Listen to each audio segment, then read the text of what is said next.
Everyone, welcome back to my channel. So आज के video में हम डिस्कस करने वाले हैं कि वेट को इतना इंपॉर्टेंस क्यों देते हैं एयरलाइंस में, क्या इसका रीज़न है इसके पीछे, क्यों हमारा बीएमआई एक्यूरेट होना चाहिए, हमारा हाइट वेट सब कुछ एक्यूरेट होना चाहिए, ये क्या रीज़न है मैं आपको बताने वाली हूँ। सो 4 रीज़न होते हैं जो मेन होते हैं। पहला होता है कि सेफ्टी और बैलेंस। जो हमारा सेफ्टी और बैलेंस का जो फंडा है वो ऐसा है कि देखो कि हमारे जो एयरक्राफ्ट में होता है वो पहले से ही लगेज, हमारी सूटकेस, पैसेंजर्स, क्रू मेंबर्स, हमारी गैली के सामान, हमारा सब कुछ होता है पहले से ही। इंजन वगैरह सब कुछ होता है, इंजन ऑयल वगैरह सब। तो पहले से एयरक्राफ्ट बहुत भारी हो जाता है। ऊपर से पैसेंजर्स जो होते हैं जो ओवर वेट भी ले आते हैं, ओवर लगेज लेके आ जाते हैं। इसलिए हमारे एयरलाइंस में ये होता है कि तभी ही लगेज का ज़्यादा चार्ज देते हैं, क्योंकि ज़्यादा सामान होगा तो ज़्यादा फ्यूल लगेगा एयरक्राफ्ट को ऊपर ले जाने के लिए। तो इस वजह से भी हम चाहते हैं कि क्रू का वेट ज़्यादा ना हो, एकदम एक्यूरेट होना चाहिए। इस वजह से हम एकदम हेल्दी वेट वाले क्रू को नहीं लेते हैं। हम जो बिल्कुल परफेक्ट हैं, जिनका वेट मेंटेन है, जिनका हाइट के अकॉर्डिंग उनका जो बीएमआई सही है, हम वो ऐसे ही क्रू को लेके जाते हैं अपने एयरक्राफ्ट में। तभी जब भी एक एयरक्राफ्ट ऑपरेट होता है, मतलब जब फ़्लाइट ऑपरेट की जाती है, तब जब सारे क्रू का बीएमआई वगैरह चेक होता है कि बीएमआई सही है कि नहीं है।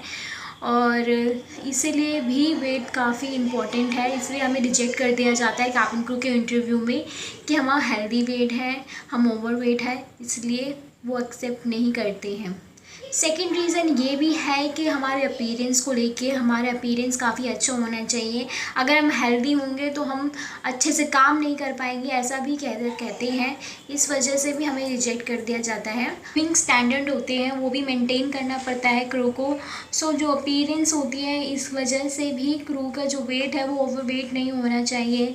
इन सब चीज़ों का ध्यान दिया ही जाता है। मैंने आपको अपनी पहली वीडियो में भी बताया कि ग्रूमिंग के ऊपर बहुत ध्यान दिया जाता है। सारा खेल ही अपीयरेंस के ऊपर है। अपीयरेंस कैसा होना चाहिए क्रू का, एक अपीयरेंस एकदम अच्छा होना चाहिए क्रू का। तो ये सब कुछ बैलेंस होना ही चाहिए। और थर्ड और चीज़ है इमरजेंसी और सेफ्टी। अगर हमारे क्रू ही ओवर वेट होंगे, ओबीस्ड होंगे, तो किस तरह से मैनेज करेंगे। जब इमरजेंसी की सिचुएशन होगी तो हमें एकदम क्विक करके हमें सारा इमरजेंसी को सॉल्व करना होता है। तो इस वजह से क्रू की जो हेल्थ होती है वो एकदम अच्छी होनी चाहिए।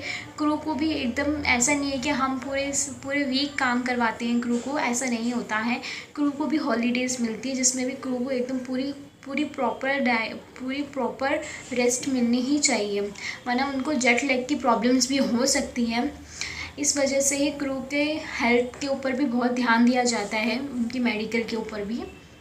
और जो फोर्थ रीज़न है वो फिज़िकल डिमांड, जो क्रू में मांगी ही जाती है कि फ़िज़िकल डिमांड्स होनी चाहिए, फ़िज़िकल हेल्थ उनकी अच्छी होनी चाहिए, जिससे वो हमारी रात में भी जो भी अगर हमारी फ़्लाइट ऑपरेट हो रही है तो वो अच्छे से मैनेज कर सकें, अपने साथ साथ सारे पैसेंजर्स का ध्यान रखें। इस वजह से ही क्रू को अच्छे से ही देखा जाता है और अच्छे से उनकी भी केयर की जाती है। उनको भी मेडिकल अच्छे से दिया जाता है कि क्रू को अगर इमरजेंसी हो, क्रू भी अगर काम नहीं कर पा रहे हैं, तो जो नेक्स्ट क्रू है वो उनकी जगह ले ले और वो अच्छे से काम कर सके, वो मैनेज करे।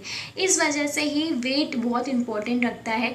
इसलिए हमें ज़्यादा ओवर वेट नहीं होना है। मैंने आपको पहले भी बताया कि हमारा नॉर्मल वेट होना है।